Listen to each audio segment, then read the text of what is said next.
Mazda. What do you think about when you hear that name? Do you think of their legendary history, their affordable and reliable commuter cars, or their legendary and iconic Miata?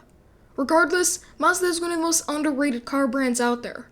They're constantly overshadowed by Toyota, Subaru, or Honda, especially in the American market, but if you really think about it, Mazda might be the last true car brand left. In a sea of dull, uninspiring electric cars, bloated crossovers no one asked for, and overpriced performance cars that are all show and no soul, Mazda still builds cars that make sense, and more importantly, cars people actually enjoy driving. They're doing things no other automaker dares to do, and it's paying off. We've got a lot to cover, so let's jump right in. Before I start this video, make sure to subscribe to Durant. I make weekly videos about the automotive world, and if you enjoy these kind of videos, make sure to support and show love to the growing channel. Your support means so much to me, and this channel wouldn't be possible without you guys. Anyways, let's get back into the video.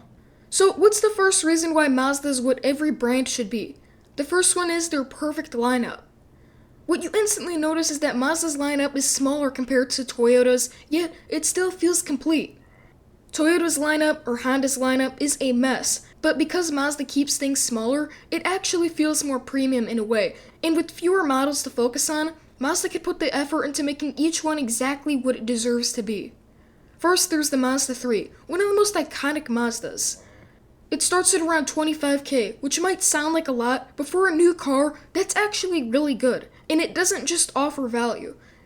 It looks way better than similar sedans from its competitors. Everything flows well, the design is simple but somehow perfect at the same time. The interior's amazing, and the best thing is, no Mazda is overloaded with tech. While most manufacturers would throw in a 10-inch touchscreen bigger than your laptop, Mazda's system is small, and it's actually useful.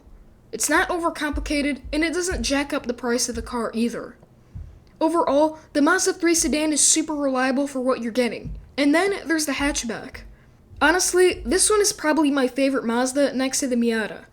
They somehow made a hatchback look like a sports car, and the best part, it's only $1,000 more than the sedan version.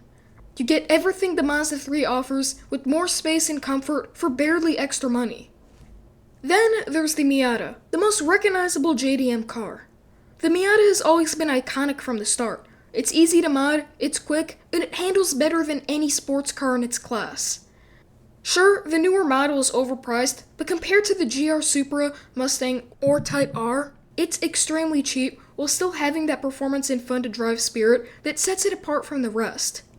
Enthusiasts love it for its simplicity, affordability, and the joy it brings on twisty roads without needing big horsepower. The Mazda Miata is perfect. It's one of my dream cars, and the best part is it's timeless. It's not going to be discontinued anytime soon, which is a relief.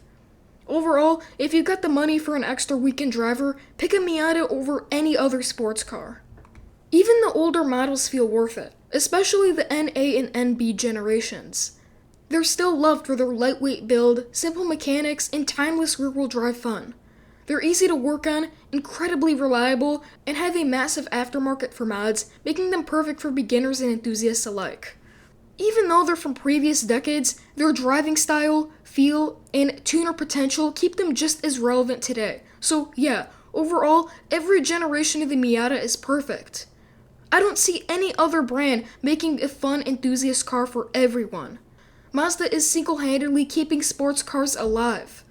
After the 2000s, sports cars suddenly got overpriced and tech-heavy, while the Mazda stayed true to its roots.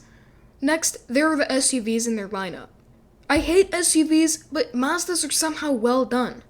They're not unreliable gas guzzlers, or monsters that require a step stool to get into, or cars that could kill a Corolla on impact. They're small, not tech-filled, and reliable, while still being fairly priced. Even the largest SUV seems small compared to others, and that's a good thing. While I wouldn't recommend Mazda SUVs, or any SUVs, they still somehow hold up really well, and the best part is, they remain different from other SUVs, making them the best ones you could buy new in 2025.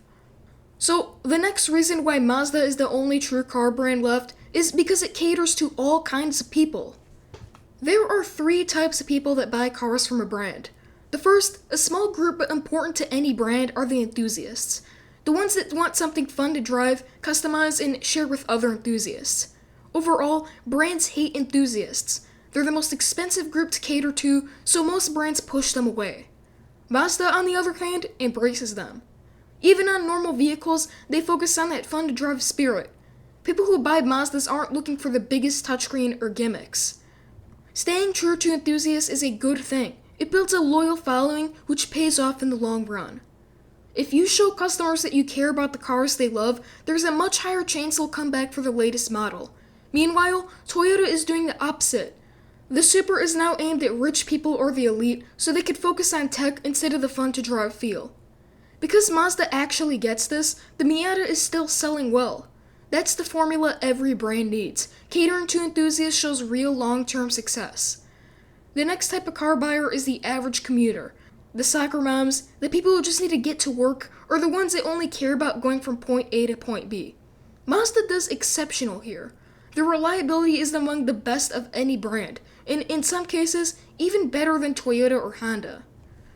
Japanese automakers know how to make reliable cars, and Mazda is one of the best at it, making them a perfect pick for commuters. Combining comfort and reliability is key to keeping everyday drivers happy. And then, there are the people who want luxury, a refined driving experience. Mazda caters to them too, but not in an over-the-top way.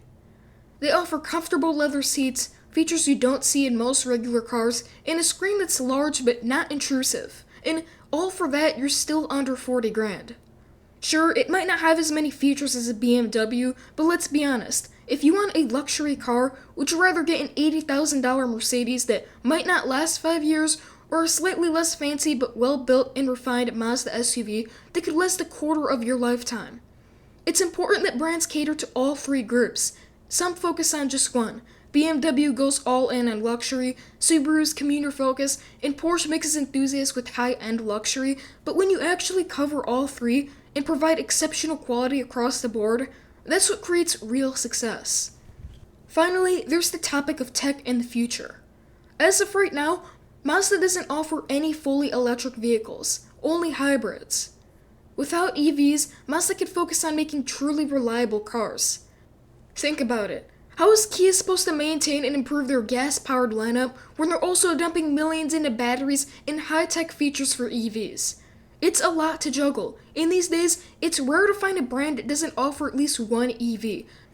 If a brand doesn't jump into complicated tech too early, it avoids all the extra cost, risk, and complexity. But here's the thing. Once a brand has one EV, they often feel pressured into bringing that tech into regular vehicles. That inflates prices or even pushes them to convert their whole lineup to electric. We've seen this happen to a lot of brands in just the past few years alone, but Mazda, they've stayed true to their roots. There's nothing stopping them from building an $80,000 tech-filled SUV that breaks down in 5 years, but they choose not to. They put quality first and tech second. Look at Toyota. They used to be focused on reliable, affordable commuter cars, but now they're focused on giant SUVs and massive touchscreens. Same with Ford, Cadillac, Nissan, and especially Kia and Hyundai. Mazda keeps it simple, and that simplicity shows up in the price tag. So overall, these are the reasons why Mazda is what every car brand should be. More automakers should follow Mazda's formula, a small, smart lineup that caters to everyone without going overboard on tech. But instead, we get cars with wraparound screens, glove boxes that require to open with a touchscreen button, ads in the infotainment, and car subscription fees. And I bet you, in 5 or 10 years, Mazda's choice to stay simple and focused will pay off. And when it does, every brand will be scrambling to copy them. What do you think? Will Mazda stay true and change the market, or eventually cave and follow the tech-crazy trend? I'm curious to hear your thoughts in the comments below.